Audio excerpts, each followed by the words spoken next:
Mort Zuckerman. He is the chairman and CEO of Boston Properties, a big commercial real estate company, also the publisher of the New York Daily News. He wears many hats. For those who've been watching this program and watching Mort, he's been very out there railing against the White House for not doing enough on jobs and the deficit, saying that President Obama needs to show more leadership. Buffett, when I was talking with him, seemed to think that Obama was doing a good job. What do you think on this? Well, I voted for Obama, and the Daily News endorsed him, so I'm not ideologically against him, but I do think his leadership has really left much to be desired. What we are involved with now is an absolute serious crisis for this country in terms of what might happen. I always have a philosophy in business: never take the smallest risk of a catastrophic outcome. There is a risk of a catastrophic outcome if we do not reach some kind of an agreement.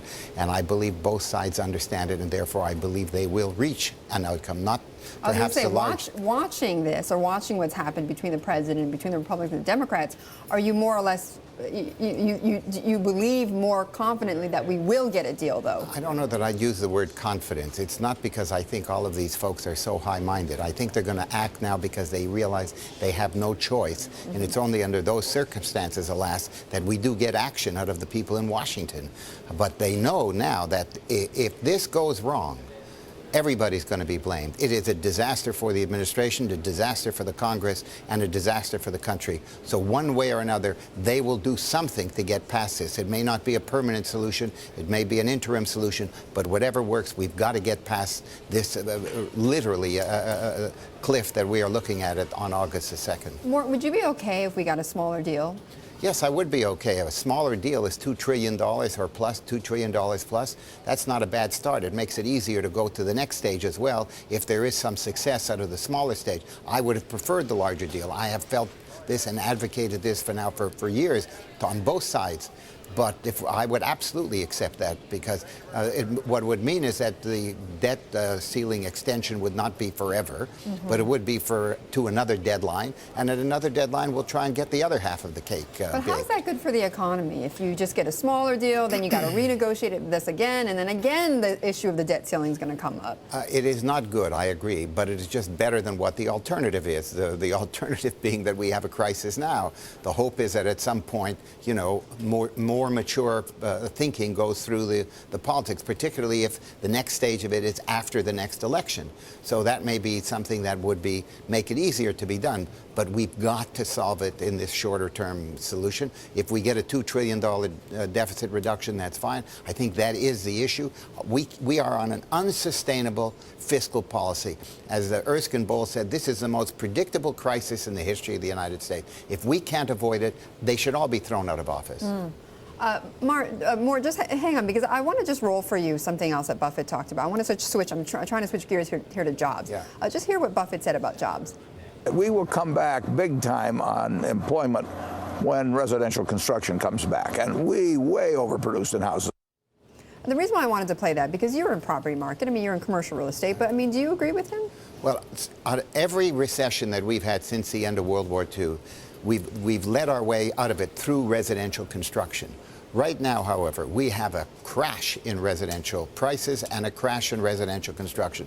In the year 2006, which was the first year I wrote about the bubble in housing, we were building 1,600,000 units. For much of the years from 2000 on, we were building 2 million units a year. We're now building somewhere less than 400,000 units. Right. It's a huge crash. In addition to that, we've also had a huge drop in prices. During the Great Depression, from peak to trough, prices went down by 31%. This time they've gone down so far by 33%. No wonder people don't want to buy homes. Okay. Now, we are not going to come out of that, because there may be 8 or 9 million homes that have to be cleared in the market. We have 3 million plus in what is called strategic defaults, where people are living in them and not paying the debt service. 3 million empty homes, and 3 million homes that are in some form of delinquency or default. Right. Until that happens, we are not going to be building a lot of homes. So that is a long, long time away. Okay, all right. sounds longer than what Buffett is talking about. Which Without question, it he's is much thinking longer. In a couple of years, or in a few years. You tipped your hat to Murdoch. You said it was a good move for him to shut the paper down. I think it was a really gutsy move to do that. I think it was a statement in which he's saying, you know, we're also taking responsibility for it. That was a hugely successful paper. It's been around for 170 years. It was the dominant paper on Sunday. To shut down that paper took a lot of guts and took somebody who really had the courage to say, I'm going to take a decisive step. Now he's got wider issues and bigger fish to fry in England, without question, but that was a very, very, very serious move on his part. But this was brewing for some time. I mean, you know, we had settlements in this case, and there'd been lots of press about this.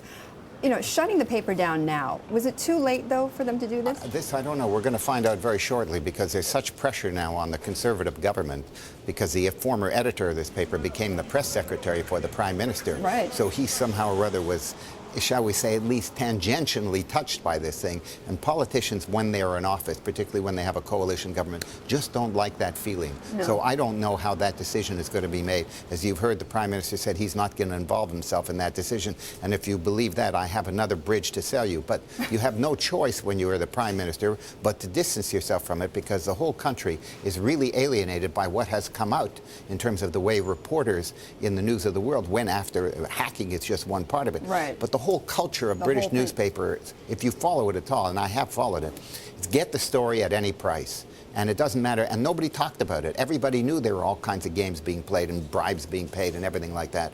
But that's the culture of the British newspaper. It was a very, very competitive market. Mort, if this had happened at your paper, Yes. would you have gone ahead and done the same thing, shut the paper down? I don't know that I would have done that. I mean, first place, I hope, and I can't imagine that it would have happened. But if it did, I certainly would have let all the people go who were involved in it, including, if necessary, the editor.